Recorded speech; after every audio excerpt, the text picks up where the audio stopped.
This is another episode of UFO Garage. I'm Ben. And I'm Joe. And this is where we talk about UFOs, aliens, and all things weird. Yeah. Here we go, man. That sounds like a cool What is show. this, like episode 65. 65. I was going to say 1 million. 1 billion. 65. Cool, though, right? 65. Paula. 64. Hey, dude. Damn, Okay. dude. So then this is a very special podcast. Yeah. Yeah, It's also officially. special because we have an awesome guest with us, Gary Voorhis. Yeah. The president of UAPX, the founder of UAPX. He was also the air fire controlman on the Nimitz, the famous UFO incident that's happened in so many years.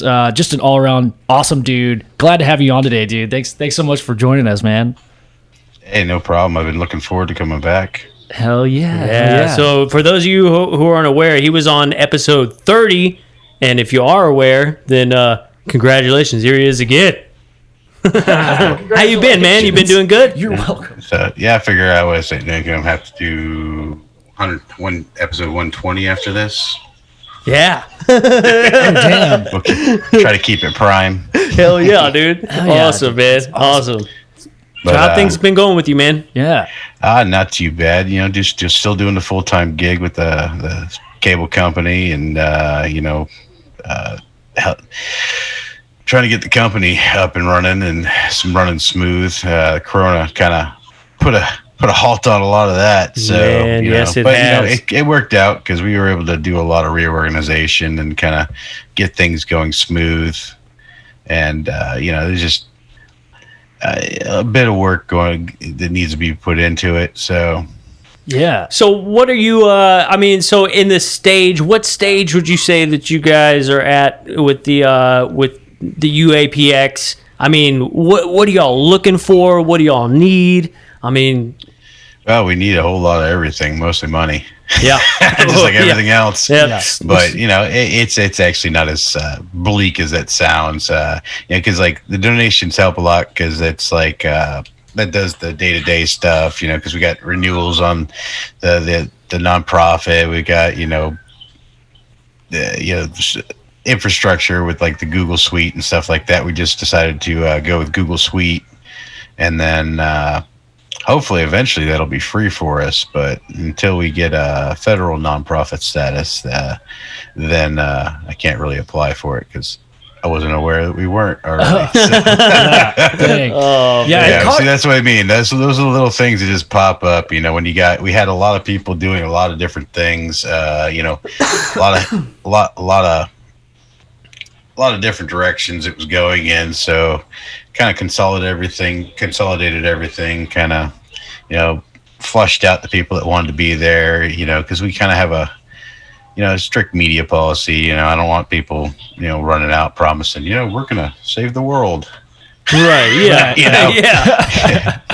Or, We found element 115. We found it. Yeah, no kidding. But, so we're trying to keep it a, real tight-knit group. We want to get out there, get on the water, hopefully by the end of next year. And, I see that being our first venture. I want to expand to, maybe shore-based Sky Hub installations all around that area. Yeah. I've been looking, Steve over there at Sky Hub, the guy's outstanding. If anybody's ever interested in that company or have any questions about them, that guy would literally walk you through a build if you ever wanted to build at one of these hubs. And I think you can't quote me because you have to talk to him about it, but I'm pretty sure he said that he could get you a setup and a build for about $300. Yeah, man. I've been looking into those Sky Hubs. I was telling the wife, I was like, hey, we might have to do a little investing here and pick up one of these Sky Hubs because they look really neat. Now we want to build 2 of these things with like a crap load of sensor packages in it, like everything from all of our radiation detection systems, we want to automate as much as possible. And since they have the ability and the software already to do that, we're just we're probably going to sink a lot of money into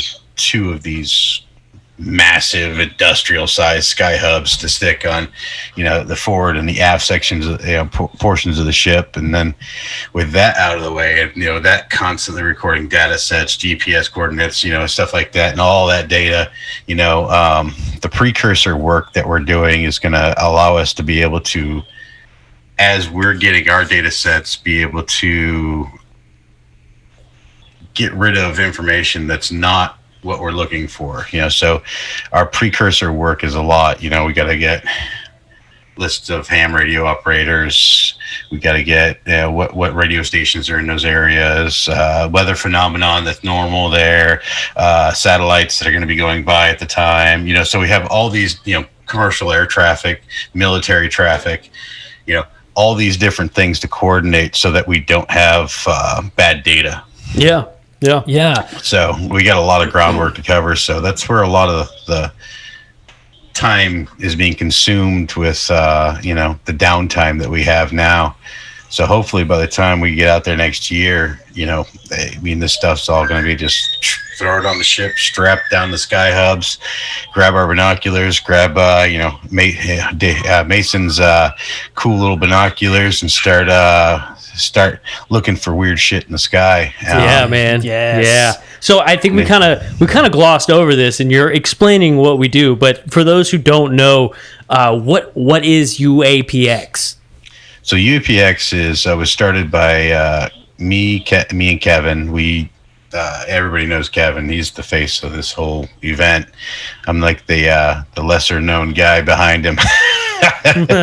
But I kind of like it like that, because then I can kind of come back through and just like, Kevin's awesome, Yeah, look at Kevin. No, then I can be over here doing the work. So, don't look at me. Don't look at the guy behind the curtain.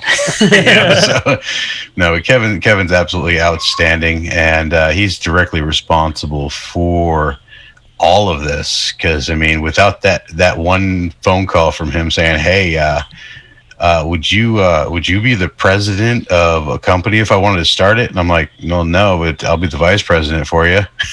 Because I'll be honest with you, I was like, hey, fucking Kevin, you're nuts. But then all of a sudden you end up getting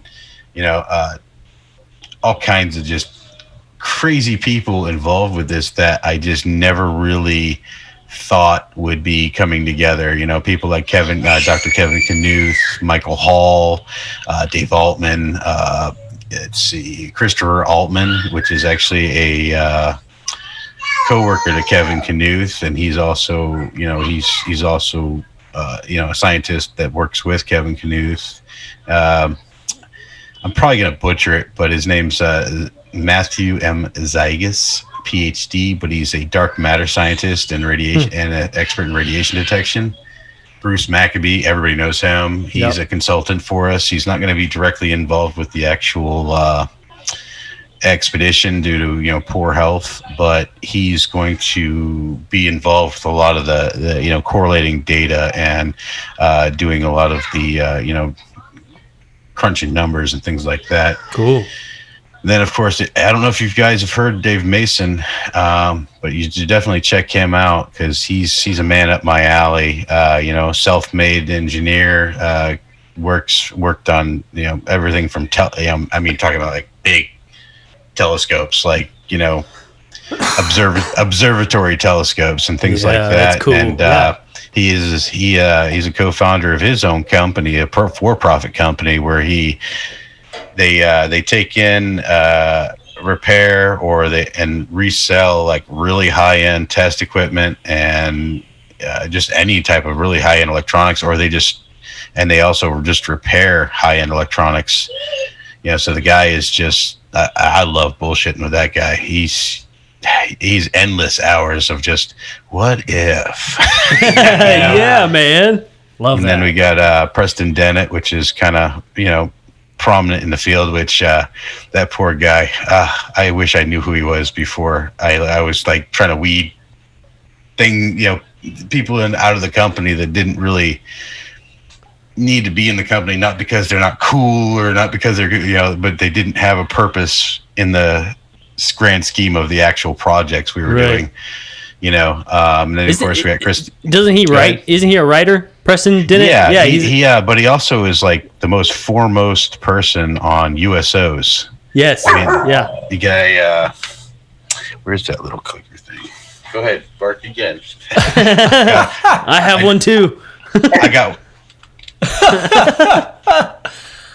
one of those ultrasonic things because I'm sick of him barking. Yeah. Whoa, that's crazy. So it just emits like a high frequency, and they don't like it, huh? Yeah. Mine's a little more old school. It shocks the shit out of them. I can't. I just can't do it. I mean, I understand that it really doesn't permanently hurt them or anything, but when I saw this on I'm a part of a cable group of guys where we all bitch about our industry and all the stupid customers. my internet's slow. Yeah, right. No, your computer's slow, not our internet. Yeah.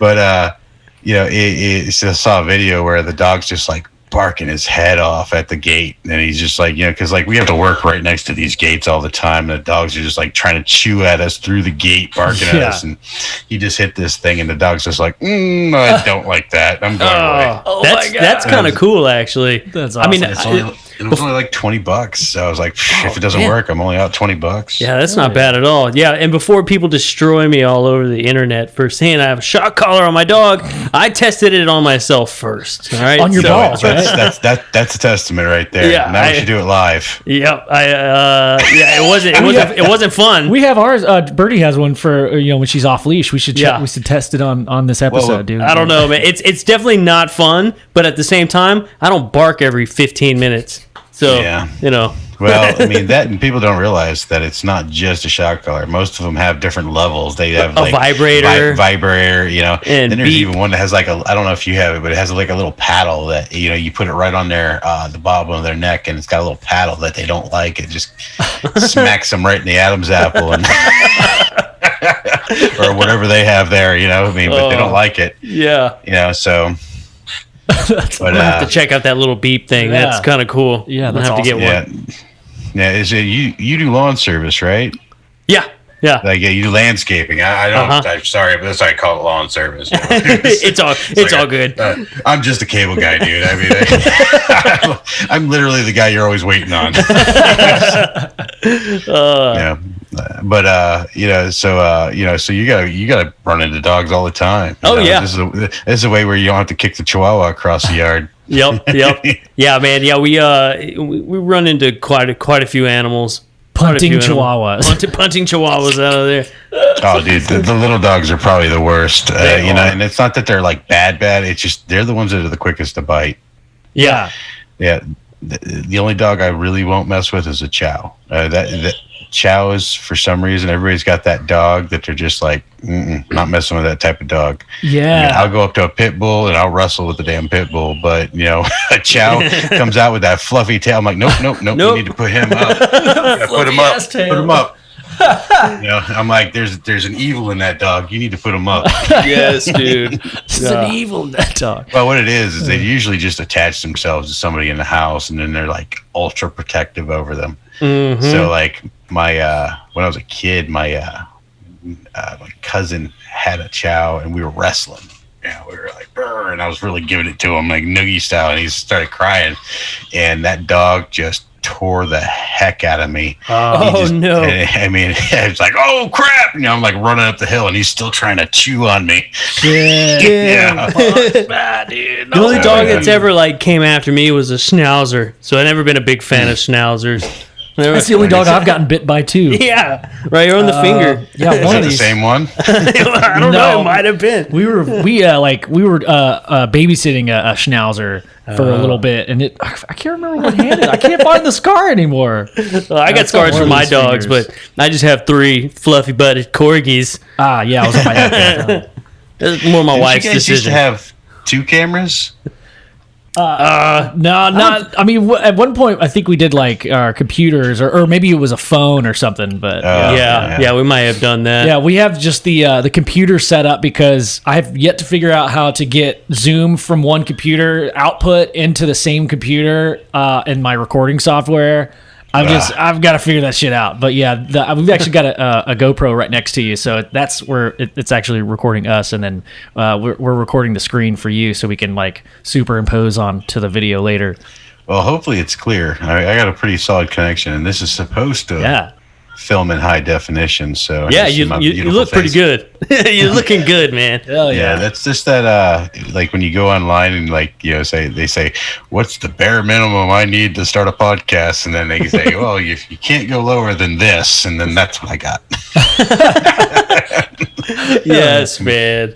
Dude, I'd be plugging if I was a cable man. I'd be like plugging into like the best shit possible. I don't know. That's probably illegal. Yeah, probably the shit costs money. Oh, I mean, you probably know about that back doors and like, oh yeah, you just plug it into the lamp post and you get great internet, right? Oh no, big ass roll of wire coming from your truck into your house. Yeah, I got the Cat 6 just running everywhere. Yeah, dude.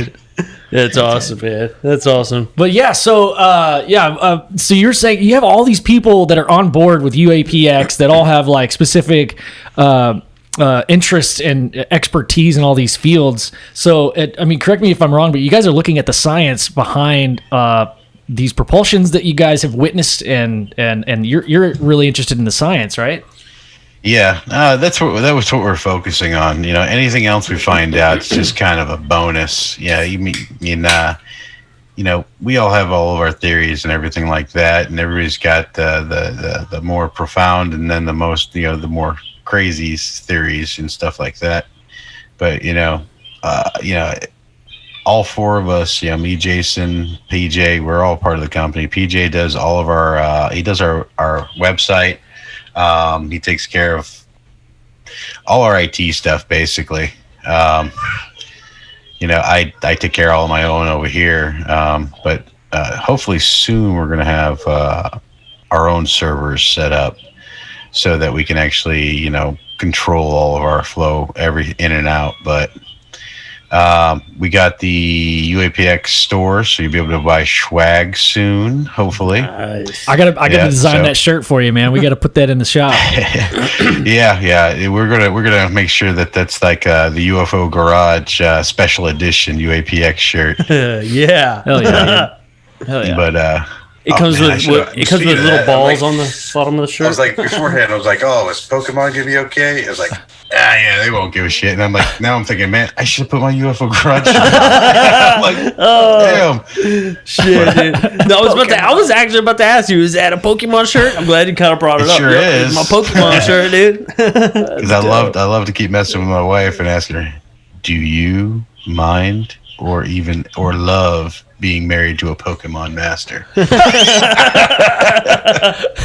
Oh man, I used to love that on Game Boy. I used to love the Pokemon on Game Boy. Man, I would sit there for hours, and it was like the old school one too, like where it had that big screen that you could flip down. It would make it bigger, and then it had the lights underneath of it. Yes, sick. You had all the little accessories that would be popping off everywhere. You had to have like a big bag. It was like you have your GoPro and all of its accessories, but it was it, and just all of the things that actually made it usable. Yep. Right.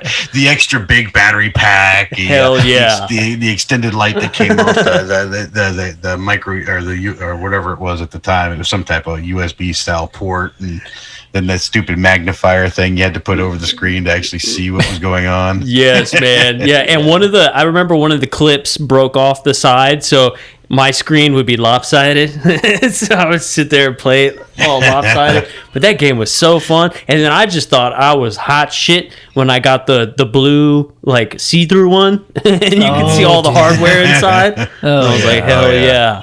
That was great. Dude, that was hot. I mean, that was like having the yellow Sony Sports Walkman. Yes. I mean, only the rich kids had that stuff. Yeah, dude. I had the GPX one. I bought at the dollar store. Yes, man. Well, yeah, I don't think I actually got. That was my only console. Well, I guess you can say like your gaming device or whatever that I ever had as a kid until like PS2 came out. And then I got a PS2, and I was like, "Whoa, this is amazing!" amazing. From the original Game Boy to that, from the original Game Boy to that, yeah. Yeah, man. I'd say so. Shit, I was having the best time of my life, man. NCAA. So, Gary, you're kind of a gamer, man. What are you into right now?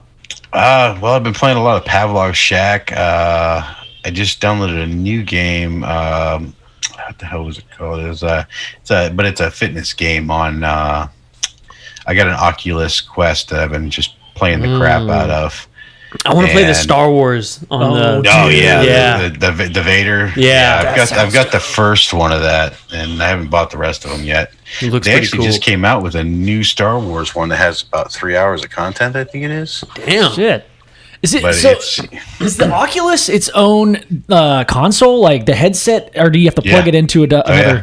Oh shit! Yeah, if you ever want like I was a little hesitant to buy the Quest because it didn't have the resolution that the standalone with the wires that hook to your PC did. But honestly, after I got it, I'm glad I did, because being able to just sit in the middle of my living room and do VR and no wires, just off the Wi-Fi. Yeah. Dang. Bam. And then I've got a Wi-Fi 6 router, so I've got that 5 gig back channel. So That's cool. I actually use the virtual desktop, and I run full desktop level games on that Quest.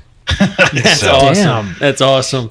That's badass. I've always But, wanted to play Skyrim on Oculus, dude. Yeah. I think that would be so Yeah, dope. it looks pretty cool. It's one of those things I don't have time for. I gotta play games that I can be in and out of. Yeah, no, that's Yeah. like years Frogger. of your life. Like Yeah. you could spend. I mean, I've been playing that game for like 10 years, dude. Like, Yeah.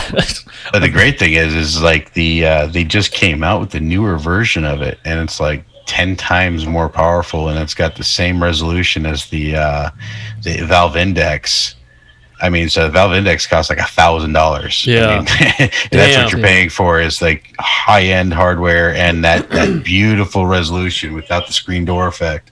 Yeah. Where all of a sudden, Facebook comes out with the Oculus 2 or the Quest 2, and it's got like 10 times more power than the original one, and it's got the same resolution as the Valve Index. Yeah. So it's Dang. like, and it's wireless, That's So dope. Definitely. so that's really where it's going, is that style of VR. And there's actually a company that I forgot what the name of the damn company was, but they're doing an alien UFO video game, and it's actually going to end up being. Let me see. They just messaged me back, so I'll be able to tell you real quick what that one is. I just bought the new version of Destroy All Humans, and it was so much fun. It was great. It's exactly like the old one. It's just better graphics, and like different colors. It's super cool. Is it like a third person thing, or is it what kind Well, of? you game just is like control Oh, this alien, and like you can fly his little saucer around, and you can like You go kill humans. you can just shit. destroy all humans. That sounds dope. Yeah. Oh. You take their brains. What? And stuff. It's cool. It's pretty neat. You can control them. You can mind control them and stuff. What? It's pretty cool. That sounds dope. But So this game I was talking about, End of the Beginning by Snake Take LLC, but it's like a little indie game company that's making this game that's based around the Greys. They say that the Greys are these big masterminds trying to manipulate the world, and you have to defeat them. And that's basically the premise of the entire game. I'm probably simplifying it way too much. The guy that created it's probably like, the fuck's this guy? Didn't even watch my trailer.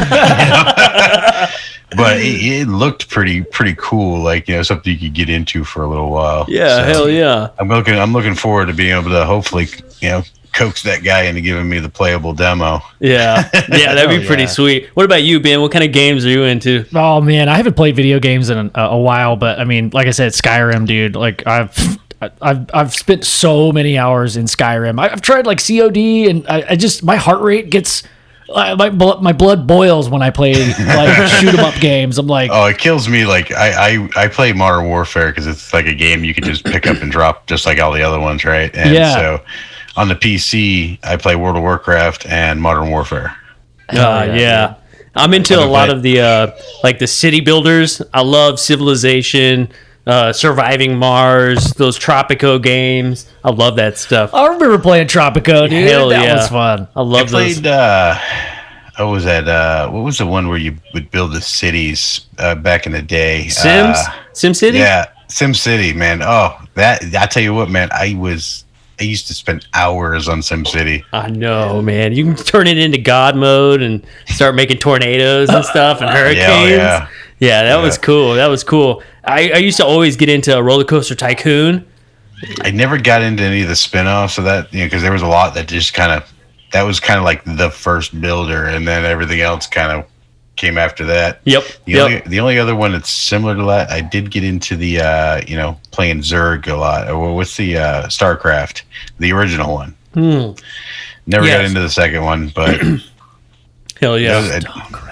StarCraft. It makes me think of Fox. Was it Star Fox? Yeah, Star Fox. Dude. Oh, I played the crap out of the original of that. Oh, yeah. Dude, and Battletoads, man. I love Battletoads. Yes. Rampage. All those old cool ones, dude. Oh, yeah, dude. The Ninja Turtles. And dude, the Ninja Turtle game, bro. Did they have that at Mr. Gaddy's and Taylor or something? Or They did. They did have that at Mr. Gaddy's. They even had the Battletoads there, too. Oh, my God. So, dude, what's your, like, out of all the gaming things, like the consoles and stuff, what's your favorite? Like, I mean, I know, like, the newest stuff is the most badass and the coolest to look like. Well, I'd be honest with you, probably the Quest, hands down, just because of how immersive it is. It's like, I'm, like, real excited about, like, some of the, technology that's coming out in support of VR. Like, there's going to be a...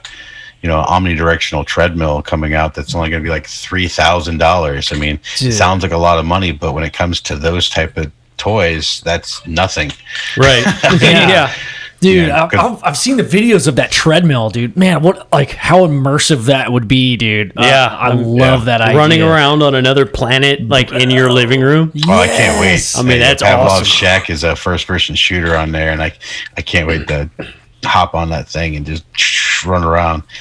So now you know where I'm going to put my money. I would love to play Halo on omnidirectional treadmill and like the Oculus hooked up, dude. Oh my God. Well, you can play two-dimensional games on the Quest. But it's like basically it's like basically playing it with an unlimited field of vision. Yeah. But yeah, because like especially stuff like Call of Duty and stuff like that has the support for the curved screens and stuff like that for your peripherals. That stuff works real great, and you use the virtual desktop, and you're basically playing it on a 102-inch screen. It's crazy, dude. That sounds awesome. That's awesome. It's like, I see you over there. I wonder.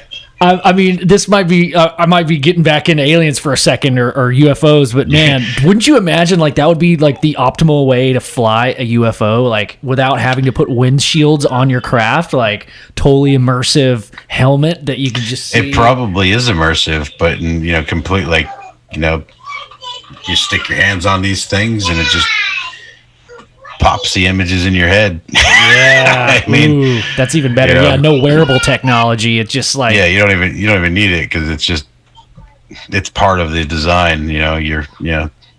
Yeah, dude, that'd be sick. And you're actually imagine if you could actually just see outside the ship as you're flying it, like you're just aware of it in that dimensional space. Everything going on around it. Yeah, like you're just floating. You're flying through space. It's just you. You don't see anything else but like stars.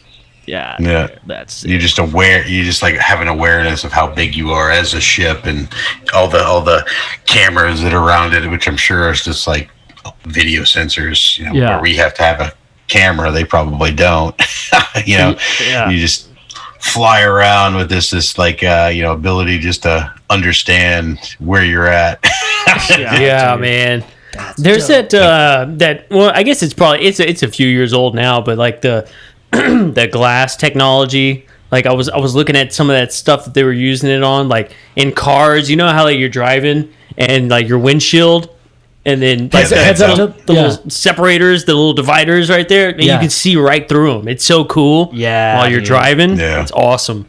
Which is they got some pretty cool emerging technology, especially with the whole like mind controlled tech. I mean, they've got like drones and stuff like that you literally just can use your alpha or beta wave or whatever to, I don't know exactly how it works, but you just put these little headsets on and it's like an EKG and uses that readout to actually fly things and move things and robots and shit like that. I mean, it's pretty amazing. And I mean, imagine that extrapolated by 10,000 years. Now you know how they fly things. It's no surprise, right? And they're probably like a million light years away doing it too. Like the Wi-Fi is really good. Yeah, they got their own hotspot. Yeah, dude. They carry it with them, dude. But yeah, man, like even like dude, like those sinks where like you brush your teeth and then you spit in the sink and the sink gives you a readout of like how your body's doing. What? It's like, oh, you're dehydrated today. Oh yeah. What? You know? Amino acids, everything. It'll tell you what's going on. Your blood pressure, all kinds of crazy shit just by your spitting in the sink. That's it gives you like a readout on your mirror above your sink. There's no company that would be interested in that kind of metadata. No. Yeah. All of a sudden you get a little readout on your watch saying your health insurance has gone up $400 this month. Dude, right? Yeah. I know. We read your spit and sorry, your premium is sorry, guy, you're doomed for a heart attack in 37 minutes. So I'm sorry, guy. Whoa. We're gonna have to cancel your insurance before that happens. Yeah, just like imagine in the future where like they like the company that's monitoring all that, they already sent an EMS to your house, and you look up and there's an EMS outside, and you're like, oh Lord, it's coming. You have a heart attack.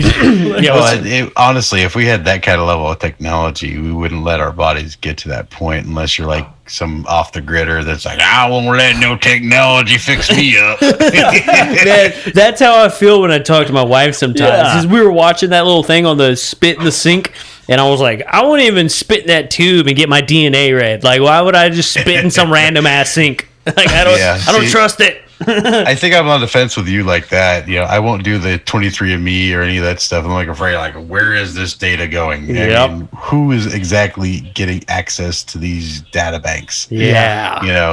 You'll never know. You'll never know. Yep. I did it. My dad bought it for me for like my birthday, and he was super excited because he's really into like that Ancestry.com stuff. I didn't want to like disappoint him, so I was like, oh fuck. And my brother was like, nope, not doing it.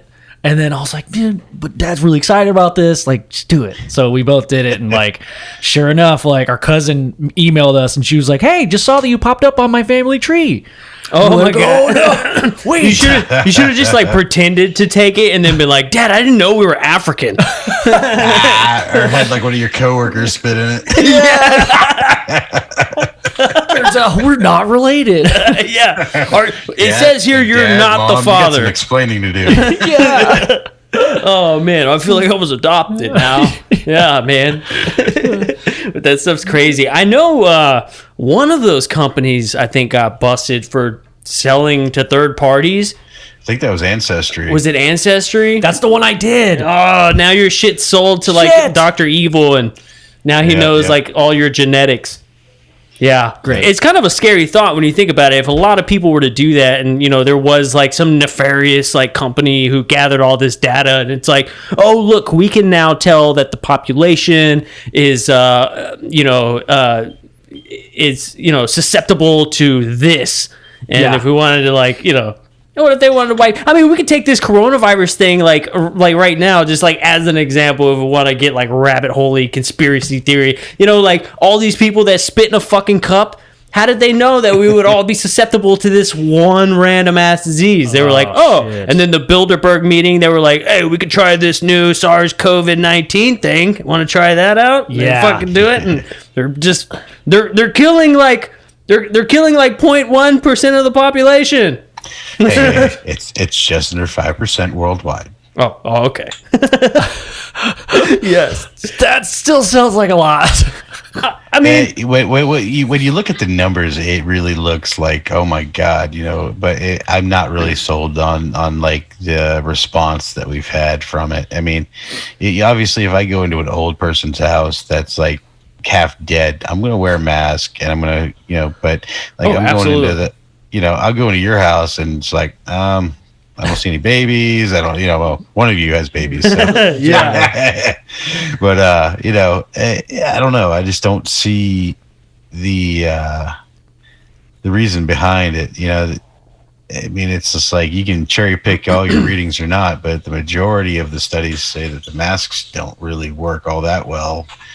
I mean, the people that it's saving really isn't really a whole lot, but I would get a lot of flack about that because that's not a popular opinion right now. But yeah, I would think that the heat of this topic is kind of fizzled out a little bit, so it's not as controversial. I think a little bit. I don't know. It's like now that hold on. Well, now that Biden's hey guys, we got to get our masks on. Biden's president. Oh shit, that's right. I forgot about that. We've got to live in our masks now. Yep. All right. Or the flip side, because Biden is now, president-elect. As far as we know, it could be that they've been the statistics and all that stuff. They've just been waiting for the right person to get elected, and now they're going to start opening shit back up. And now it's going to make the Democratic Party look like the good guys. All of a sudden, it's like, all right, our heart goes out to all those that have passed, but it's time to get back to business. Right, dude. I heard. I was listening to Biden talk the other day, and he was talking about the transfer of power, and he was like, Trump is putting millions of Americans' lives in danger because if we can't get in the White House right now, we're falling behind on the plan. We need the plan. And it was like your whole fucking thing was based on you have this grand ass plan that was going to save everybody. What happened to your fucking plan? Why are you waiting to get in the White House so you can get Donald Trump's plan? Why do you want him to give it to you? I thought you already had a plan. That's what you told everybody, right? Well, let's just say he told everybody he was gonna, shut everything down and everything like that, and it's just saw in the news yesterday. He's like backpedaling. He's like, we're not gonna shut down the economy. Let me say this again: we're not gonna shut the economy down. We got the economy, and we got boxes, and then there's turtles, and the turtles need to go review, man. Don't you know, man? That was a spot on Biden impression. I know our governor just basically said we don't really care what the president says about it, whoever it is. We're not shutting anything down again. Yeah, we're not gonna be putting, because think about all the lives that shutting down all these small businesses destroyed. Even like there's people in our field that everybody knows Ryan Sprague, right? Yeah. Oh yeah, well, his primary job was a bartender. Yeah, man. Yeah, that dude was stressing for a quick minute. I can't imagine, dude. I don't know how he ended up in Hawaii, but Yeah, I heard that on his last podcast. He was like chilling in Hawaii right now. Yeah, I think he just dope. But I thought they wasn't letting nobody go to Hawaii. Dude. But I know he was stressing it there for a little while too. But everybody felt it.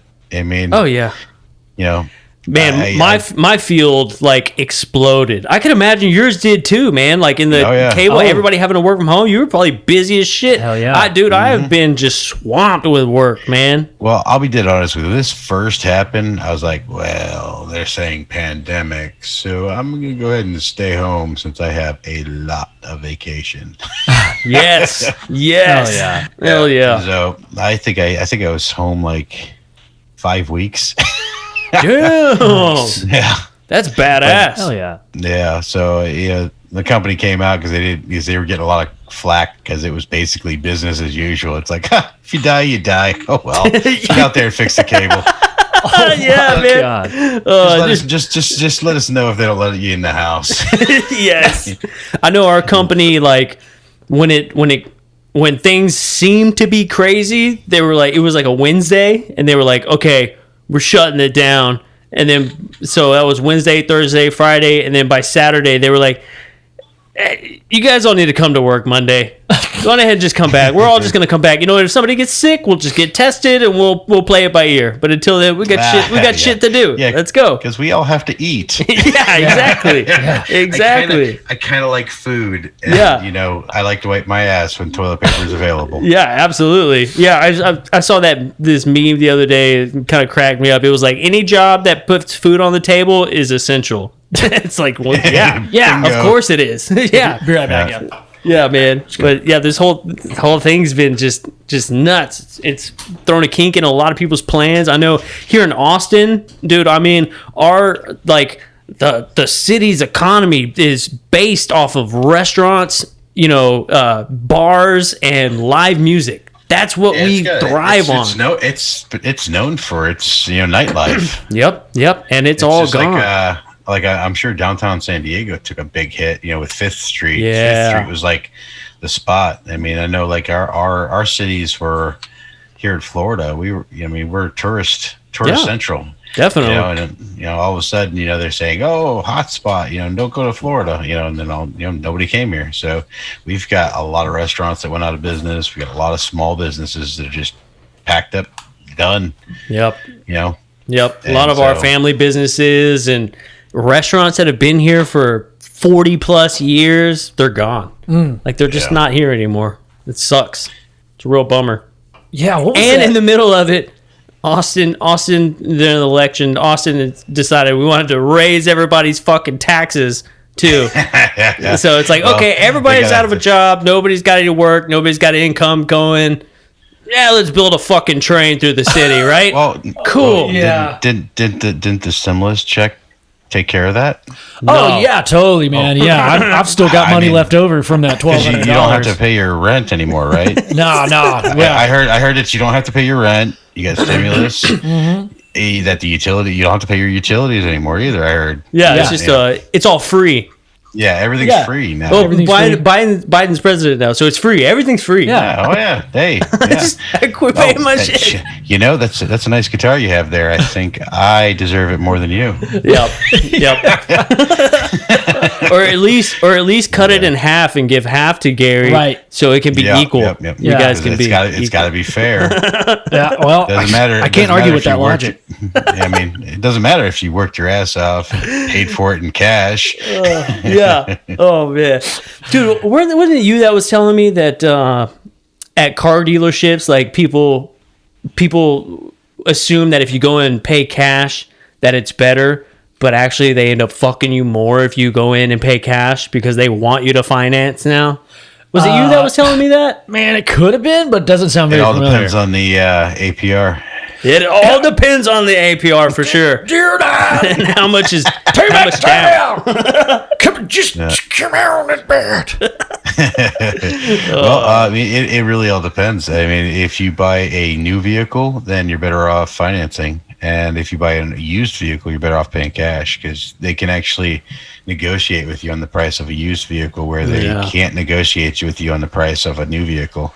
Yeah, I'm kind of in this in between where I'm looking at getting a truck, and I won't buy another new vehicle. Yeah. Honestly, go get yourself something 5 years old, pull it right off the lot. Yep. You're gonna pay half the price for it, and probably get way more options than you would have been able to afford on a new one. Yeah, man. Well, I'm trying to start my own business. It's called Brother Nature, Brother Nature, and so I'm looking for a work truck. And I'm kind of in this. Go get yourself a good dually diesel. It'll last forever as long as you take care of it. Yep, that's what I was thinking. But Dually. That means there's more tires, right? yes. Yep. More surface. He can haul more nature's whatever he's hauling. Can haul more nature. I can haul more nature, dude. That's the slogan. We haul more nature. Brother Nature. Isn't that After neat? we're done cutting it. Yeah. We do nature and stuff. Yeah. And Actually, other wouldn't things. your job be like the opposite of being a hippie? You're like literally destroying nature. Just go and chop it all down. Get it out of here. Rearranging nature. Well, We're making nature pretty for you. yeah. Nature done right. I mean, what I do now is, man, it's actually it's probably a lot more construction.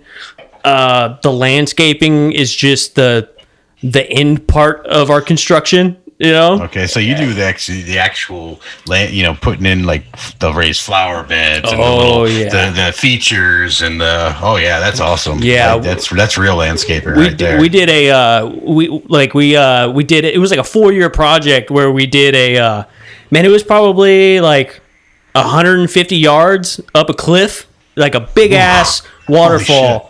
Yeah, big ass waterfall off the side of a cliff, and each little piece was all dug out with bobcats, and we had cranes and stuff. That sounds outstanding. Oh, dude, it's pretty epic. Like when we finish a project, it's massive. Is that one with the river going through, or is that a different? Yeah, one? I showed it to you. The one that it sick. starts at the top of the hill at the guy's shop, and then it goes all the way down. It's pretty badass. And each like a cascading waterfall type deal. Yeah, it's cool. That sounds awesome. It's got like 3 separate holding pools with like these massive pumps that we install in them, and it's pretty neat. It's pretty neat, but everything is just. I'll have to amend that. We make nature for you. We make nature. Exactly. Man, some of my favorite times doing that though is like when I get to make trails, like nature trails and shit. Yeah. Like we'll just go clear out like cedar trees, and then we'll mulch it all, and then we'll make these cool paths like through people's little and their houses, like if they have acreage and stuff. I love making trails. It's so much fun. What would be funny is if you like remove those cedar trees and then use the chips from that and charge them again for the path. yeah. Well, I mean that's kind of how it goes, because it's like I have all of this shit. I need to get rid of it. What do you want to do with it? Make mulch. Well, let's make a hiking path. Okay, here we go. Now you gotta pay me for the path. So, but I got a big cedar tree in my yard that's going to be going away right after tax season. I'm clear cutting my property. Yeah, man. Yeah, cedar's cool. Especially if you have like guinea pigs, hamsters, because you can put it in their cage.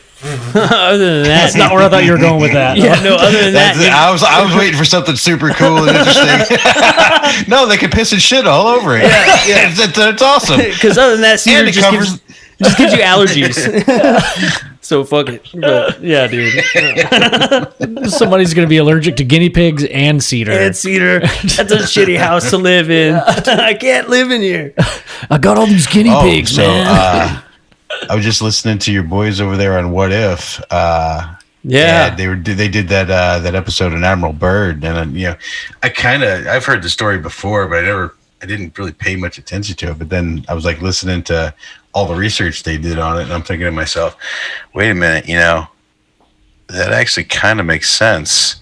Even whether parallel dimension or hollow Earth, either way, if they got that kind of advanced technology, they could stop us from seeing or doing anything really. Yeah. But a parallel race theory, I guess it's called, or something like that, where there's a whole nother race of people living in same place we are, just so advanced that we have no idea that they're here. Yeah. Yep. That could make sense, because a lot of these, because that could explain why the ships change, have different shapes, over the centuries. They've absolutely changed in use. I mean, we don't have the same cars all the time. Mm-hmm. Yeah, man. It's crazy, because whenever some people talk about how, like, they'll go certain places and they'll just be like, I know Jocelyn had that story where she hopped the fence and all her friends were like, Jocelyn, where are you at? And then she was like taking those pictures for like 10-20 minutes. Yeah. And then she hopped the fence and they were like, you've been gone for 3 hours. And she was like, what? I just went over the fence and took these pictures. Yeah. And they were like, no, you've been gone for 3 hours. And they ended up calling the sheriff's department and everything, and they were looking for her and they couldn't find her. And then she just popped out. She was like, I've literally been gone for like 10 minutes. Yeah. And she was like, maybe in this area, maybe there is some sort of like, this parallel universe where you just kind of slip through time and then you slip back through it. Maybe that accounts for just strange shit happening. Like Admiral Byrd's story. He's flying over, the Arctic. And then all of a sudden it's like, oh, hey, look at all these trees and all this crazy shit. There's green, there's water everywhere. Who's to say maybe he didn't fly through this little parallel dimension, Right. But did you guys see that movie, The Phenomenon, that just came out? Yeah. I just finished it last night. Yeah. Yeah, after I heard about it on Ryan's podcast, I was like, I gotta go check that out. And, other than, dealing with looking at Fravor again. Yeah, I mean it was a very interesting documentary, because it went through like these big historical events. It wasn't all this is what I think. It was more like, here's what happened, here's what we have, and here's what we know. Yep. That's really what I liked about it, is it wasn't going too far beyond it. But then what kind of scared me about the movie is just all these important people just being so cryptic about, well, man, I don't think even I don't think it's even seen the light of day yet. And I'm like, the what? I mean, the what hasn't seen the light of day? Yeah, Right. And it's like when I talk to Lou, and Lou's like all cryptic about everything all the time. He's just like, I'm like, so what do you think, Lou? Well, this is our conversation. It's like I hopped on the app Signal, right? And it's like a super, supposed to be a super secure app. You can talk back and forth without getting intercepted and all that stuff. I doubt it's perfectly secure, but like I was on there for like a half a minute, and Lou pops on and he says, "Hey, welcome to Signal." I'm like, oh damn, Awesome. And I guess anybody that you have your contact information in there that's on it, it'll pop up for you. So it must have popped up telling them that I was on there. Yeah. So I was like, hey, so is this as secure as you think? He goes, yeah, it's pretty damn secure. I'm like, all right, well, that's about as good endorsement as I can get. Right? Is it secure? Absolutely. Fuck it. Let's do it. I love that, dude. The ending was interesting. Like, they're talking about just the conversation is always like, how has the government been able to keep this secret? And I mean, we've talked about this on the last couple episodes, but like, man, when you're threatened with your family's life, like, I feel like people can keep a secret. Or just the simple fact that if you knew exactly what it was, and you'd be like I said before, I think I was on your show when I said it the first time. It's like, well, if I find out what it is and I say, oh shit, I can't tell people that, dude. You wouldn't even know how to explain it. See, the thing is like everybody that's in this field generally is either absolutely batshit crazy or really intelligent. I mean, and it's hard to tell in between. Yeah, because there's so many outstanding and just super intelligent people, and just some of them are batshit crazy. No offense to, well, actually, offense to them. They can have offense all they want. I don't care. Yeah, but every phenomenon that I've never experienced, I'm on the fence about. That's just how it goes. I mean, that's just, I don't expect anybody to even believe my phenomenon if it never happened to them. So I'm here. I got a story. Want to hear it? Cool. All right. Well, this is what happened. And then, oh, wow. So that really happened? Yep, really happened.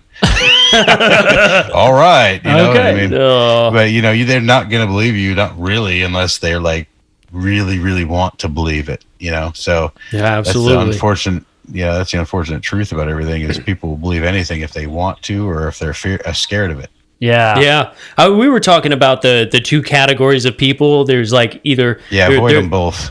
I saw that. There's like the people who just really just don't care at all, right? And then there's the people who just don't know anything about it, and it's never really crossed their mind. But if they did hear about it, they would fall into that I probably don't care category anyways. Yeah. So it's so hard to like break into that third category of like, how do you get people to care about this subject? It has to affect their bubble. Yeah, basically. Exactly. I mean, let me put it this way: what would put a gun in your guys' hands? Somebody trying to harm my family, or break into my house. Coming in your bubble. Yeah, coming into my bubble. Yeah. That's what I'm saying. You will not be moved to violence or change until your bubble is busted. And so all these people that have lost jobs, all these people that have had their bubble busted because of like what's going on, they're the ones that are screaming for change. Where me, I'm a middle class person that was essential, so I didn't lose my job. I'm a disabled vet, so I got a little bit extra income. I wasn't hurt by this at all. In any way, shape, or form. Yeah, my life's actually pretty. I mean, I'm not. We're not eating out every night, but where, if I want to buy a pizza, I don't have to look at the account. Right. Definitely. Yeah. A lot of people are out there that they don't know where their next meal is coming from. Yeah, just if they knew Bushcraft, they would. Yeah. Living in a city is not. If it ever comes to bushcraft lifestyle, it's going to be tough for people to. This is one of those things that happened where I bet a lot of people were like, "Shit, I should learn some sort of trade of some kind. I should learn how to start a fire. Yeah. Yep. Because we were talking Maybe go back to the days when I could change my own oil. Yeah. You know, that makes me think of Netflix when the pandemic first started happening and like it was the nationwide lockdown. One of the most popular shows on Netflix was called Alone, and it was a survival show that's been on for years. But it was like just recently, I guess the most recent season that Netflix picked up, and man, I binged watched that. And it's, I mean, have you heard of the show at all? Or I've always wanted to be on it. I'd like, you know, other than the fact that like if I was ever on that show before I became a family man, I could have so done that forever.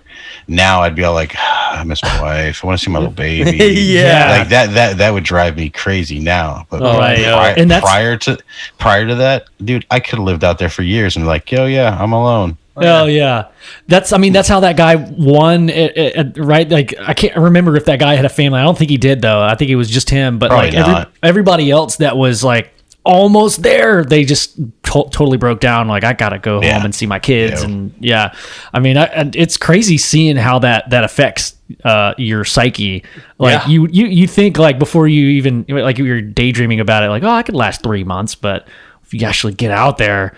Oh fuck! I miss talking to people. Like the show is over, and that dude was still hanging out. They were like, "Where's Mike?" And they were like, "I don't know. He fucking stayed out there. Shit, he's still out there. He didn't come home."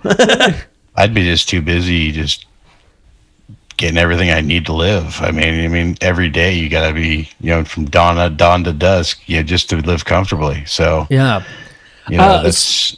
What climate would you rather? Would you rather be in a colder climate or a hot, arid climate, like a desert versus colder all day long? Yeah. I wouldn't look forward to the summers if I had to do bushcraft, or the winters if I had to do bushcraft. But just general living like we do now, I would much rather be in the north.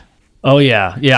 I just imagine like, dude, you can't get cooler. Like if you're in a hot environment, you can't like cool yourself down unless there's like water or you can take all your clothes off and you're still hot. Yeah. But in the cold, you could make yourself warm. You can make a fire. You can eat a bunch of fat. You can burn your house. I mean, whatever gets you warm. You know what I mean? I think like 3 people out of that season burnt their house down. They were like, "Well, at least I'm warm." Well, exactly. We didn't need that armchair. Our computer, we need to plug it in because it's dying. That happened yesterday too, but this time I actually took it out of the backpack. I just forgot to plug it in. And Ben, make sure you give Joe that link on that I sent you for that podcast. I don't want to plug it on your podcast, but I don't care. Serious. I wasn't just shooting that to you, dude. That dude's fucking spot on. Yeah, well, tell me about it. I mean, that's so this dude, he's like, he's a general survivalist, and like bush guy and kind of guy, where he went and decided that he's just gonna buy some acreage, live out there, and figure out a way to make money. And so now, granted, I mean, there's an actual plan behind it, but it's just he was sick of doing the day-to-day grind, and it's like, all right, there's got to be something better. So the dude's like, he'll basically, he's giving you all the information you need to roll off grid without being off the grid. Dang. Because he doesn't subscribe necessarily to be like, straight hippie off the grid type situation, but he's like, look, you don't have to, you can fight the government without fighting the government. You can just live without them. Yeah. Yep. It's like, you still have to follow laws. And, I get a lot of flack for saying that. He says this, he's like, I get a lot of flack for saying you still have to obey the laws, but live for places where you can, necessarily they're not enforced. Like Montana. Go to Montana. Oh, yeah. I think he actually lives over there in Texas. Yeah, there's some places out here, man. I mean, like, the further west you go, I mean, dude, the regulations and I mean, stuff like that is just, it's almost non-existent because there's nobody out there. I mean, they're selling like you could buy like 1,000. Well, say you wanted to buy like 500 acres out there, you could probably get it for like $8,000. I mean, geez. it's just there's nothing developed there. There's no substructure. There's right. no infrastructure. There's no electric. There's no. Yeah, you'd be pooping in a hole for sure. Yeah, definitely. But and you could hunt out there. I mean, there's all kinds of like deer and stuff. I mean, you're out in that like Big Bend area, you know. So I mean, there's all kinds of stuff that you can do out there. And then there is a rainy season, so if you know how to harvest and capture your water and stuff like that, you could you could set yourself up pretty good out there. That's what this guy's all about, is just setting up a sustainable life. I mean, he does. I guess he gets a lot of different things he does a lot of different things to get multiple different incomes.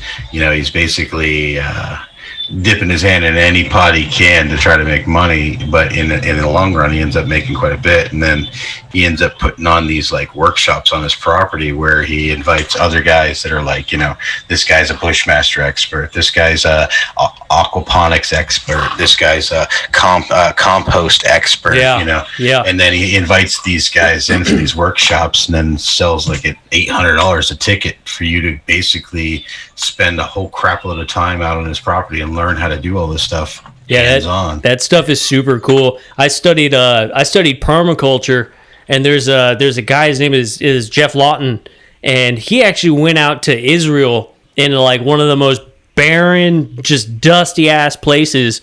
And he set up like it was like a 5-year project, and he turned just sand into fucking trees and like just all kinds of bushes with food and perennial edibles, and just it was awesome how he did that. I just caught an episode of Joe Rogan where they were talking about the Amazon and that magic dirt that like they created there. They still have no idea how they got the bacteria and everything to work like that. Yep, the biochar. The biochar, yeah, exactly. Yep. Dude, that shit is crazy, because I guess apparently from what they're looking at now is that the Amazon rainforest was man-made. Yeah, it's a man-made area. What? Yeah, because of the certain trees and stuff that were out there, they found them that they're actually cultivated. Yeah. What? Is this the one with Graham Hancock that was a couple, or is this recent? Yeah, it was Graham Hancock that was with him. They were talking about it. Yep. Dude. Yeah, it was epic. Like I started actually kind of like, what do you mean they made soil? And it's like, yeah, because like it should just be a desert there. If they hadn't done this biochar thing, there would be no Amazon rainforest. Yeah. Right. Because apparently, apparently where they have this biochar, it's just like worth like $1,000 an inch or square foot or some shit like that. It's like super sought after. Yeah, it's some pretty incredible stuff. What they're claiming is that the recent studies that we've done, we've always considered it to be like just nobody lived in the Amazon rainforest. It's just been untouched for millions of years. But come to find out, that's not true. They had 50 million people live there at one point. Yeah, there was a Spanish explorer who came over here and noticed that there were all these cities and people living in the Amazon rainforest. Well, after 100 years or so passed, the next settlers came in to go check it out, and they were like, "Oh, this guy must have just lied or whatever." But what happened was the Spanish had brought smallpox and wiped out the people that lived there. It just decimated them. So then everything started growing over, and they never found the cities, and that's why. And then now they're using LiDAR. They're using the LiDAR, and they're seeing these structures underneath all the the canopy. They're actually just scanning straight through the canopy and seeing all these crazy structures all over the Amazon. Yeah, that stuff is awesome. I use there's a product. It's called Humates, and we use it in like our gardening and stuff. And it's really human excrement.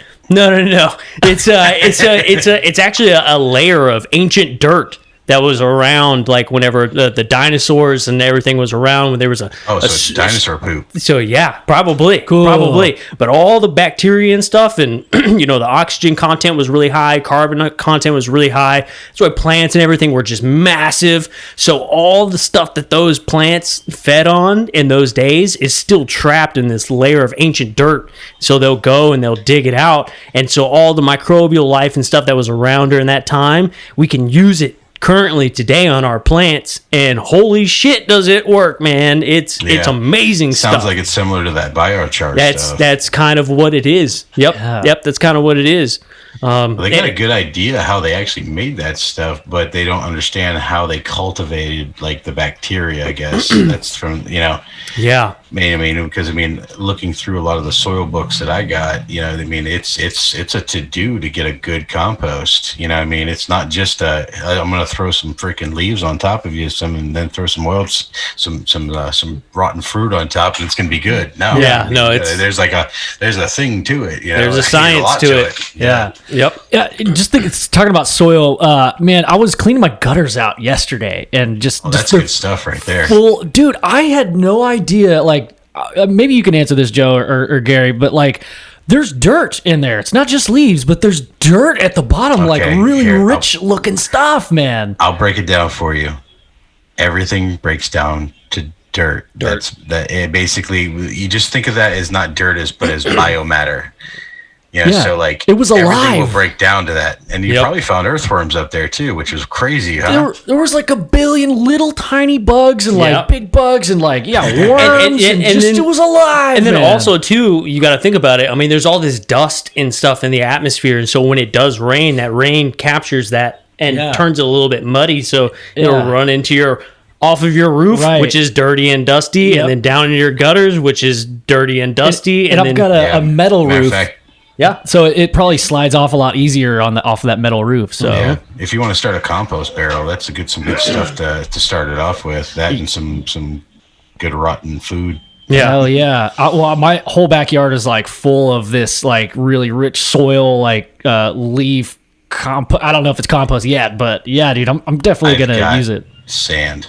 You got sand out there, man. Sand in my buns. With a touch of limestone and some dog poops. And that's about it. So that's good for fruit trees, oranges, lemons, limes. Anything that doesn't have to hold anything in the soil. Yeah. Cantaloupe loves sandy soil, dude. So I guess.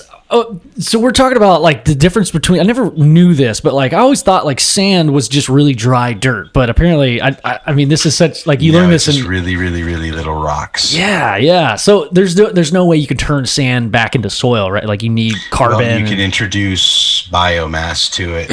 So like say if you get like a river near you or something like that. Like I've got a canal right behind my house. So like my best source of like some biomatter is basically just muck out the crap at the bottom of that lake, and then I can actually mix that with it, and it'll turn into regular dirt. Nice. Yeah, it turns into like so you have like your clays, your thick soils, then you have your lighter soils, and then when you start mixing that sand into your soils, then you create what's called like a loam, which is like a sandy loam, which is still soiled and kind of clayish, but it's got a lot of sand in it. You're not going to grow much in clay, though. Yeah, it's tough. It's tough. But that's get a lot of that down here too. Yeah, that's good for like hugelkultur type stuff, where you like stack logs and plant into the logs and let the logs break down over time. It's like almost like a natural compost on its own. Yeah. And that's how they like grow stuff in the rainforest. Is they'll build these giant piles of logs, and then they'll plant on top of the logs, and they'll grow like all kinds of food out of the logs, and slowly but surely it breaks down, and then they rake it out and it turns into good soil. That's super cool. It's pretty badass. Have you guys seen the Netflix? I mean, again with the Netflix, but it's called Kiss the Ground. Kiss the Ground now. I haven't seen that. It's like pretty much what we're talking about, but it kind of like speaks about the Dust Bowl back in I can't remember what year, but Great Depression. Yeah. It was in the Midwest. Yes. Yeah. So like just overtilling and then all this dry nutrient-less dirt is just all up in the air, and we're just ruining all the farmland. And it's like they're talking about the CO2 emissions that's so popular in politics right now. Well, it started off with a drought, though. Yeah. Okay. So like just less rain and just over farming, the like monocultures. They farmed the shit out of it. The breadbasket wasn't so bready back then. Definitely not. Definitely not. It was toast. That's why they had bread lines. Yeah. Yep. Mm-hmm. Yeah, dude. Yeah. But it's a good documentary. It's like exactly what we're talking about right now. Yeah, and that's why they like if you look at the highways, that's why they have the giant swells on the side of the highways now, because during rains they capture and they harvest rainwater. So even if there is another drought that comes about, the side of the roads are usually always somewhat kind of green, and it keeps the roads from being covered up by the dust and all that stuff. Yeah, you were telling me about that. That's Yeah. super cool. Yeah, you were like, have you ever noticed by like everything else is really dry, but the sides of highways are like really green and lush? And the next time I went out, sure enough, like everywhere you go, it's so green on the side of the road. Yep. Yeah, it's crazy. And everything else is brown. Yeah. But So what do we get on a time here? I lose track of time when I start bullshitting with you guys. yeah, me too. I don't even know. We got about an hour left on video, so I mean, it's pretty much open for us. I mean, what are you thinking? You good for a little bit longer? Or? Let's see how long. I'm getting the text message asking how much longer. Okay. No worries, man. we can hop off whenever, and Yeah, man, this is just a good catch up, just kind of shooting the shit. hell yeah. We got to hear about your UAPX stuff. You got any actual question, more pointed questions or anything like that, or anything you want to pick my brain about? I have a question about. So at the beginning, you mentioned the arrays, and I think we talked about this before. I'm blanking on the name. But The phase arrays? yeah, so you're tracking things in the sky Without any moving parts. Yeah, so you're going to be. I mean, the whole expedition is you're getting a ship and attaching these arrays. Have you picked a location in the ocean, or which ocean you're going to go? It's going to be along the same area that we're at, and we don't know. I'm not certain yet. We'll be able to get the phase array yet. But if we can get them, that'd be awesome. If not, we're still going out there to get to gather as much intel as we can and much information and scientific data, and do basically just if we can actually find these, track them, videotape them, be able to see them on flare, and be able to actually have that raw data that we need that. Unfortunately, only the military themselves have, because it's like everybody's like, well, that video was only a snippet and this and that, that's all there is. I'm like, how could that be all there is? I mean, there's like literally terabytes worth of information that's been taken off of ships over dozens and dozens of years. Every single, a military aircraft from, as soon as we started with jets, they all have gun cameras, they all have, pods, not all of them have pods, which is the FLIR pods, but, a lot of them do, helicopters have FLIR pods, there's no way in hell that they can tell me that they don't have a metric ass ton of just raw data that they've gone through. So they can tell me that they don't know what they are. I'll believe that. But they can't tell me that they don't have a good idea of the existence of this stuff. Yeah. They can't, I mean, the fact that they go into these, basically, UFOs. Hey, look over there. The orange man is saying something stupid. Yeah. Hey, UFO. Oh, yeah. Look, Biden forgot where he was again. Yeah. There's a lot of distraction. Hey, well, it's it gets disseminated right at the hey, these videos are absolutely real. Oh, coronavirus. Everybody's gonna die. Yeah. I mean, talk about interesting timing with the soft disclosure and then this. I mean, I'm not saying that Corona is a total distraction, but I mean, it has distracted away from the public digging into this UFO, the Pentagon coming out and all that stuff that's been happening over the couple of years. It's even down to politics, it's totally distracting us away from, I don't know, one of the most important answers that we could possibly... stories in human history, man. Yeah. Absolutely. Well, I mean, just the fact that, this technology exists is kind of important to human history, because even if if it's ours, or say if it is a parallel culture, then, they're living right next door to us. Hey, throw us a bone, a little bit more than what we've been able to figure out. Right. Yeah, that parallel stuff. I've got to listen to that episode, but man, my brain's going all kinds of crazy with ideas of what how they it would kind happen. of thought about is I mean, for what they was said, I'm sure you're gonna listen to it anyways. But Yeah. like right now, I listen to you guys, them. What if tomorrow? Yeah. The What If Tomorrow, Ryan, and that one I sent you a link to. That's all I'm listening to right now. Nice. That guy, dude, you'll never catch up. Just listen to him and then cherry pick what you want to know about what he knows. Hell yeah. Because dude does like 3-4 episodes. Like sometimes he does like 2-3 of them a day. Dang, that's insane. Yeah. That's awesome. A lot. Well, he just hops on. He's like, hey, I got some shit to tell you. You know. Our record is 3 a day. Get out the damn cities. Get out the damn cities. Yes, dude. So, man, for UAPX, you guys think maybe in the future, if it ever gets to that point, would you guys ever consider like making y'all's own satellite? Somebody says yes. I would, if Elon is listening or ever listens to this, I would say, yeah, I am definitely interested in having our own UAPX satellite donated to us. Hell yeah.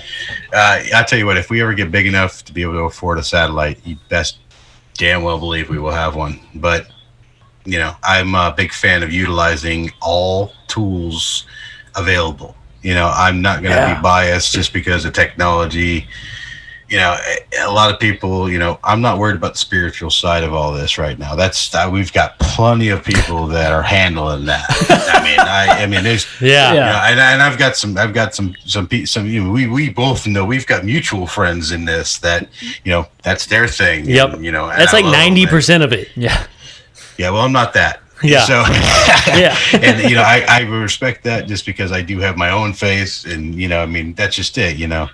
I can't say that they didn't meet a Zeta Reticuli and been having sex with them for years. I can't say that they haven't. Yeah. I don't know, but it didn't happen to me. So I've just got to say, okay, well, good for you. Yeah. Happy, what can you say? It's just, it's kind of one of those things. There's some great stories, but I love listening to them all because I find in even the most far-fetched story, there's always some type of kernel of truth. Even if that truth is that they're crazy, but Yeah. But I poke fun a little bit of it, but it's I don't want them not to come forward because in the future, if say something happened to them, but it wasn't quite what they understood it was, because like the owl man kind of got me thinking about the phenomenon of being abducted and stuff like that. And I'm sure he's so big in this field at this point. Yeah. Yeah. If they can make you feel like you are only seeing owls instead of aliens, who says that they can't really, impress, do some type of inception shit on you that, you think, I've been in this loving relationship with an alien for years, when in reality, you've been sitting on a fucking cold slab being, shit poked and prodded and cut apart. And, but it's so horrendous what they're doing to you. They give you these beautiful little memories. You have this wonderful time traveling the galaxy with blue people. Yeah. I have no idea. Or it really could be that they were traveling the damn galaxy with blue people. But either way, I think that these stories help with everything from, we need to pay attention to people like that. We need to pay attention to all of the stories, even if they end up being completely just, I need attention, Yeah, because those I need attention people eventually kind of weed themselves out. Yeah. It's the pain. They really do. And it's just hard coming from my perspective, because even my story to a normal person's like, dude, did that really happen? Nah, not really. Yeah, tracked unknowns. So there's like aliens. Like, I have no idea. We just tracked unknowns. They're real unknown crafts doing like ridiculous things, just like you see in the movies. But without the doors. Yeah. no alien probes and no doors. We just saw some amazing things, and the story itself is so benign, but yet the implications of an object coming into our atmosphere, literally just unimpeded. We've got the most advanced military on the damn planet, and we're just kind of like, we can't do anything. Yeah. So, what you doing? Well, we're gonna fly right at you and hope that something cool happens. Well, it definitely happened. Yeah, man. So. Yeah, no, I totally agree. We're not jealous of your technology. No, okay, bye. yeah, no kidding. It's like a couple of statements Fravor said that always kind of summed up his personality for me. Is one of the very, very most truthful statements I ever saw that man say is when he was describing his feelings for what he did when he saw it. Like, I'm gonna go check this out. Like, he was excited to dogfight this thing, and it's like, that's about one of the few things I know for absolute certain that guy was 100% on, and I give him the fucking, I salute you, sir, because that is insane. Yeah. That's saying I am going to take my far less superior POS 64 Chevelle over here, and I'm going to drag race your 326 souped up whatever awesome bodied, brand spanking new, million mile an hour car. Supercar. Yeah. Jeez. And I'm not going to do it without weapons. Yeah. That's the craziest part. Like, I know when I listen to that story, it's like, yeah, we they sent them out to go check it out. It's like, but they didn't have any like missiles or guns or anything. They didn't have nothing. Yeah. No, they're just training ballsy. Cat missiles, which are basically just dummy missiles on the ends for weight. Yeah. Dude, yeah. So, I didn't know that part. Yeah, they didn't have anything. Damn, that's crazy. And so that's crazy. Yeah. So I mean, I'm going to give that guy. He's got the. I'm going to go ahead and give him the award for the most nutsack in the world. That's. I mean, man, I can't imagine. I mean, I wasn't freaked out on the boat, but I'm on the boat. I'm seeing these things at a distance. I'm seeing a cool little light on the horizon, and all of a sudden the light just bing over here. Oh, that's super cool. Nowhere near me. I'm not feeling any type of, anything about it other than that's super cool. Yeah. And when I saw, honestly, the only time I got a little freaked out was the first couple of moments of seeing the video itself. And it's like, it's kind of when it hit home. Like before that, it was almost like a little game. Like, can I catch it? Can I get it? Can I see it? And then a lot of time you get up there and it'd be just nothing, or it's too far away. And, and then, all of a sudden you see the video and it's like your brain goes numb, your body goes a little cold. You kind of get a little calm. You ever get in trouble or you do something and then just realize the level of trouble you're in? And like your whole body has that weird feeling to it. Yeah. Like I immediately had that feeling. Or like when you realized you did something really bad. And it's just like, oh crap, my relationship's over because of this. It's like, that cold feeling your whole body gets. Yeah, that's how I felt watching the first couple of moments of this. It's like the realization that this is a real UFO. And it must have been like an out of body, just like, oh, well, all right. Yeah. I mean, it wasn't until I didn't really pay the attention it needed until the second time we watched it through. And then after that, I'm like, I got to get this on a zip drive. And I wasn't even running very far, but, grab that zip disk. By the time I was gone back, it's gone. Yeah, so I'm like, shit. Those assholes in khakis, man. Yeah, man. Well, this was pulled off the server. So, I mean, this was before, any of the men in khakis came. Oh, gotcha. Damn, dude. So I bet you, I'm just speculating, but, we're talking about the multi world thing where there's like another civilization living right next door to us. Maybe, they saw what was going to happen and they just a hand slip through the time continuum and grab that disc and put it back right into their own world. You know, who knows? Yeah, well, if they did that, then shit. Why'd they have to let the Orange Man? Why'd they have to make our political situation? I mean, what was it that sparked that? You know, it's like if time travel really is real, it's like, really, you guys are gonna let that happen? Seriously? It was a joke that he freaking ran the first time he ran. Never mind this time, you know. Oh, I know. It's like I remember when he was like, "Oh, I'm going to run for president." And I'm like, "Oh, you know, this guy's such a clown." Yeah, he's a clown. Next thing you know, it's like, "Oh, he won." Oh wait, yeah, but it was like a perfect storm, you know. Hillary got all that bad press. I mean, everybody found out that their family killed everybody, and you know, I mean. Then all the server data. Yeah. That body count, man. Oh, it always gets me. Dude. Allegedly. Oh, right. Yes. Allegedly. We don't want to be on the list. Yeah. Yeah. No, definitely not. No. I get too much stuff to do. Yeah. A lot of stuff. I got a lot of permaculture to do. Yeah, man, for sure. We got to figure out how to make char. Yeah, man. It's good stuff. Heal all these deserts in the world.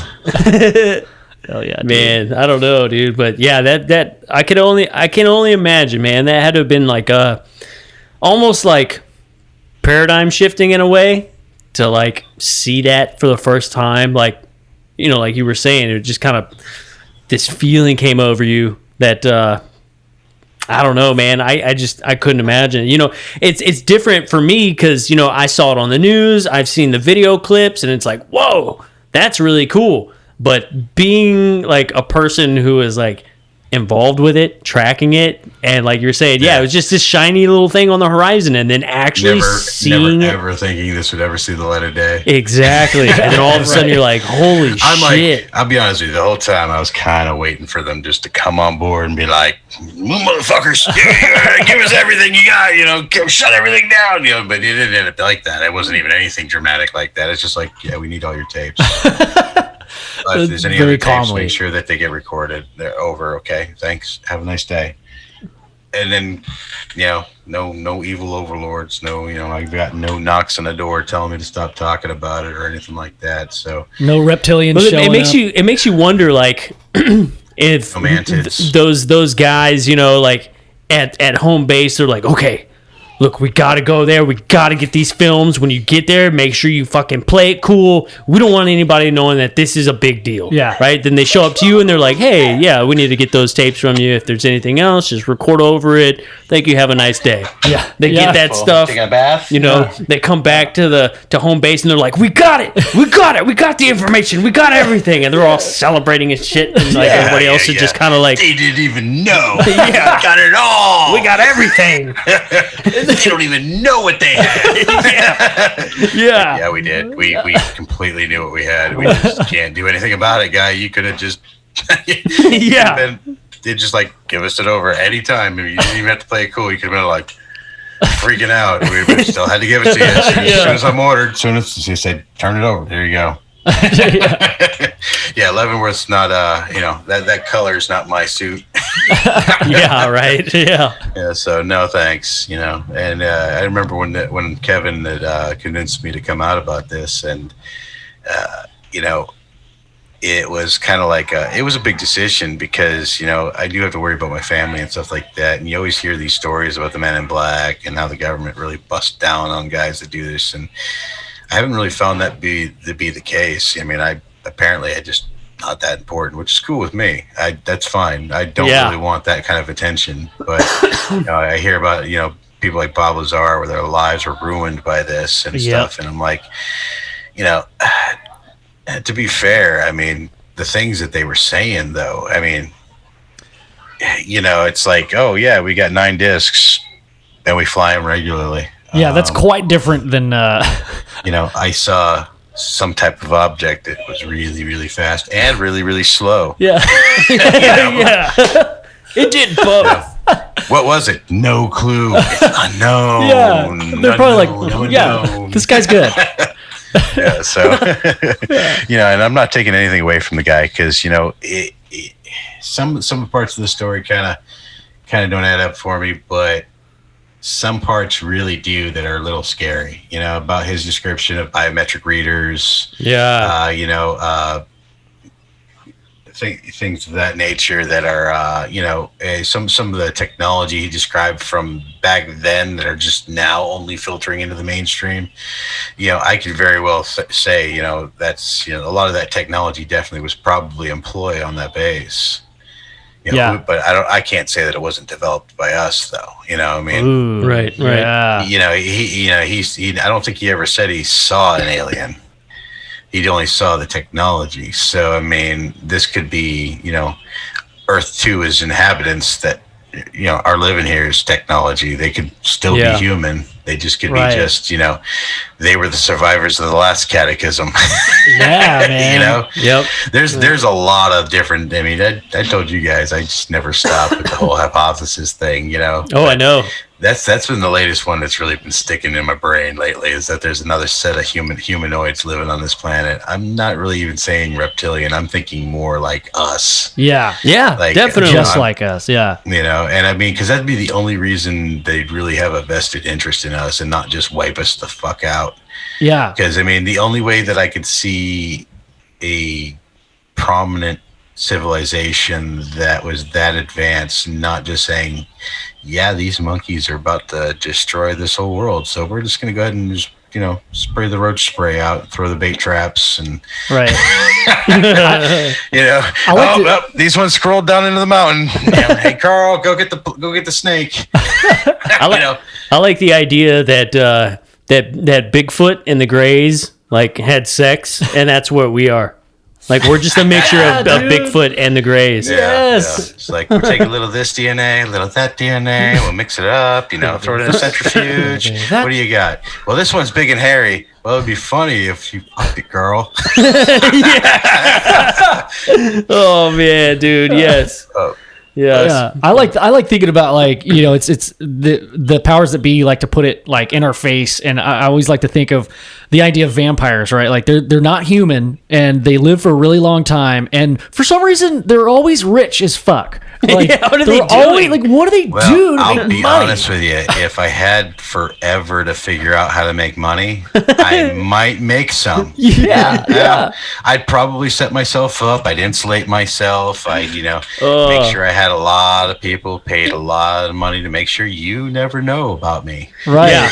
That's like the one situation where being able to actually maybe save $5-10 a week is beneficial because you have forever to do it. Yes. 401k finally matured after 10,000 years. Yeah. They're stupid humans. They only get 60 years, 50 years maybe to save up, and watch there be a whole cabal of them, and look at these idiots. They mined all this gold for us. Okay, let's kill them all.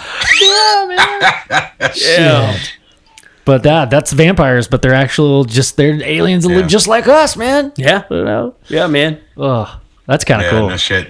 Really, what they don't say is that the Greys used to wear capes.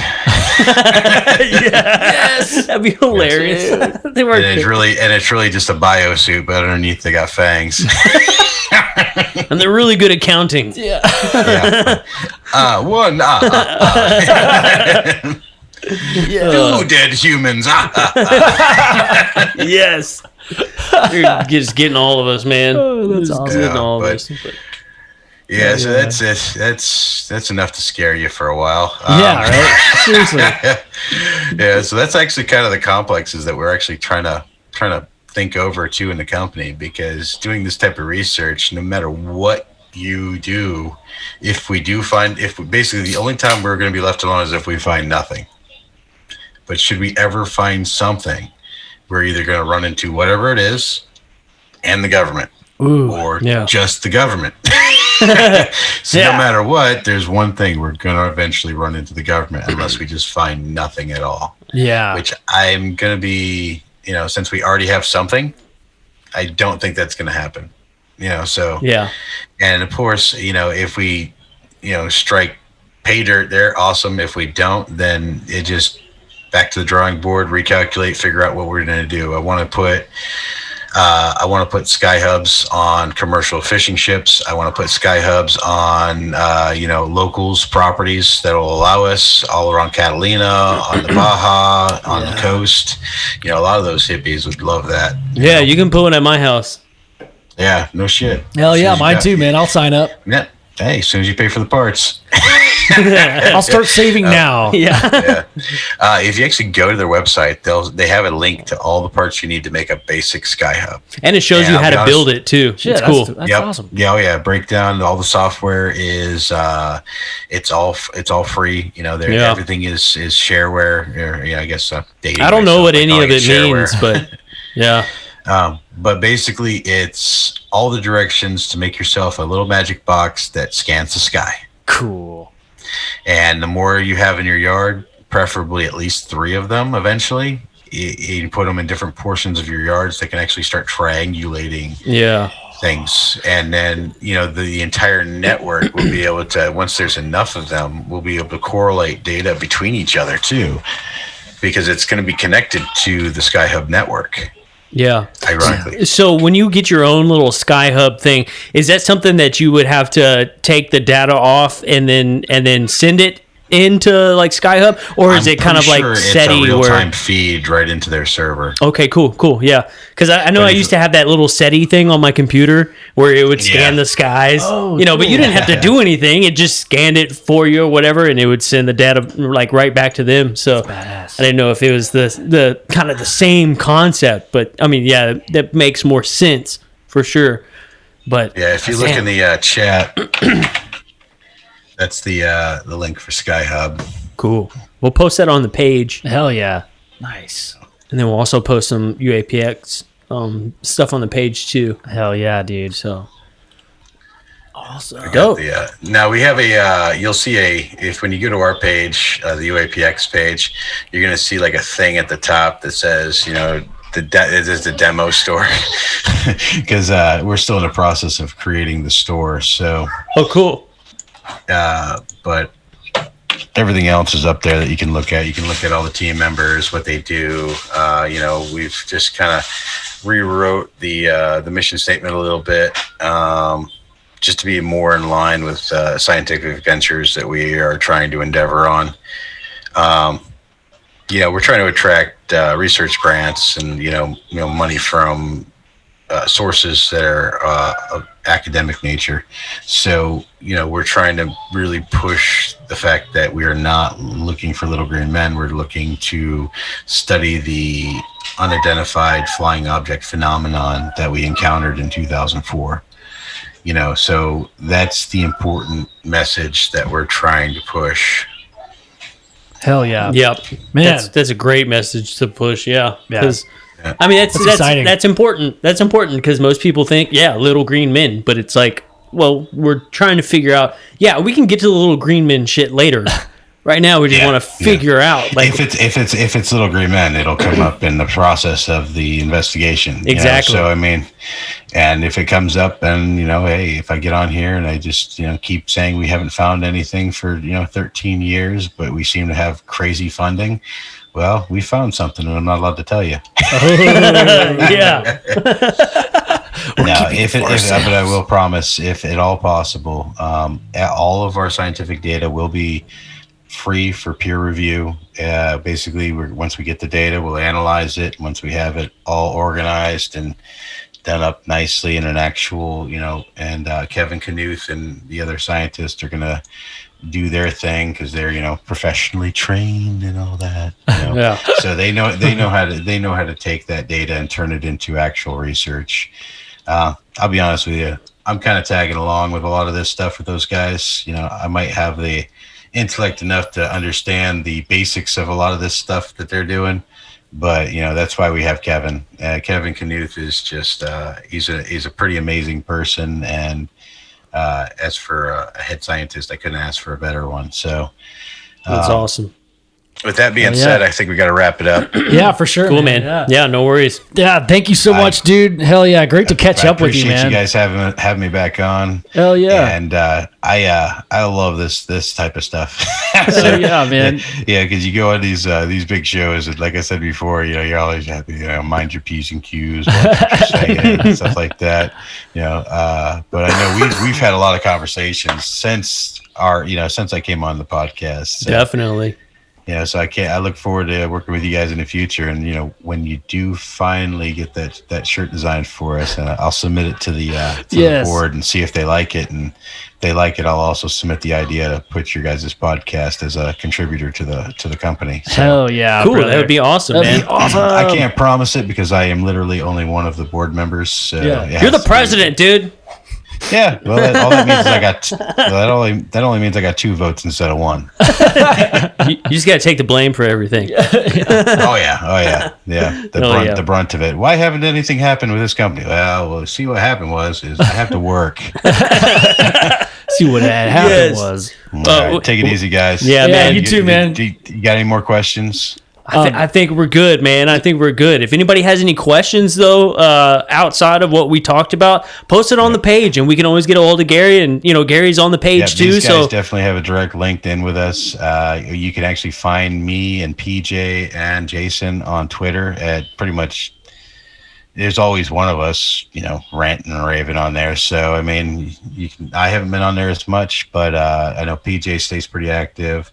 Jason takes breaks like I do. He gets a little burnt out. My Facebook's now private, so if you're still part of my Facebook community, you're one of the lucky ones because I purged like 3,000 people off of that. Yes, I made it. No. Yes. Hell yeah. Awesome, man. It's generally people I only actually know. So yeah. Hell yeah, dude. That's good, man. But take it easy, guys. All right, brother. Yeah. Thanks again, man. Good luck to you guys. Good luck on your business. Good luck on more than likely your new job. Oh, thanks, man. I appreciate you, brother. So take it easy, gentlemen. Yeah. All right, talk to you later, dude. Take it easy. Bye. Awesome. Sweet. Yeah, dude. That's good stuff, man. It's always good talking to Gary. Love that guy, man. Yeah. He's so cool. He's always just so chill. It's so chill, and he's just got it's such an unique perspective. I mean, I love that he's a gamer too. Like, man, I want to buy an Oculus now, man. Shit, I know. That sounds so sick. I know, man. It looks cool, but yeah, that was a cool podcast. Hell yeah, man. Video games, aliens, soil. I love, dude. That was my favorite part. Ancient cultures, yeah. I love talking about that soil stuff. Dimensions. Hell yeah, that's good stuff, man. Yeah, I always enjoy talking to Gary for sure. He's a really cool dude. So definitely everybody go and check out UAP Expeditions. It's a really cool thing that they're doing over there. And also UAPexpedition.org. UAPexpedition.org. Check that out. It's some really cool stuff that they're doing over there. And also you heard us talking about Sky Hub. Check them out. I mean, you can actually build one of these little Sky Watchers, man. It's really, really badass. I was looking at it the other day trying to see like how much it would cost to build something. And I think the model that I was wanting to build was like $600. That's not bad at all, and dude. it's not bad. You were going to say $6,000. No. And he was right. You really can probably build one for close to $300 to $400. Mm-hmm. And if you need 3 of them, then okay, that's going to add up. But but you can start with one. Yeah, and just have it scan the sky, and then slowly but surely next year maybe add another one, and then that third one. Now you can start triangulating stuff. Does it? Do we know if it takes photos or is it just It's video. It's video. Yeah, okay. it's like 360 video of the sky. So you need to put it on like your roof or something. You don't necessarily have to. It'd be better if it was like kind of in a more open area. So your roof would be awesome. Yeah. But I mean it'll even if you have to just put it in your backyard, I mean it's still gonna scan the sky. Dude, we should have had one set up this past week after all the weird stuff that's been happening to us. Yeah. There's been some wild stuff for sure. Yeah. But yep. So guys, I think Well, by the time y'all hear this one, because I guess we'll release it. Yeah, we'll probably release this on Thanksgiving or maybe early next week. We will have just gotten back from seeing our buddy Eric Mitchell. Oh, yeah. Gonna go do some filming, get some documentary stuff going. Super excited about this trip, man. I cannot wait. Yeah. So definitely when we get back, y'all will hear about it on the next episode. Next episode of... This was another episode of UFO Garage. Talk to you later. Peace.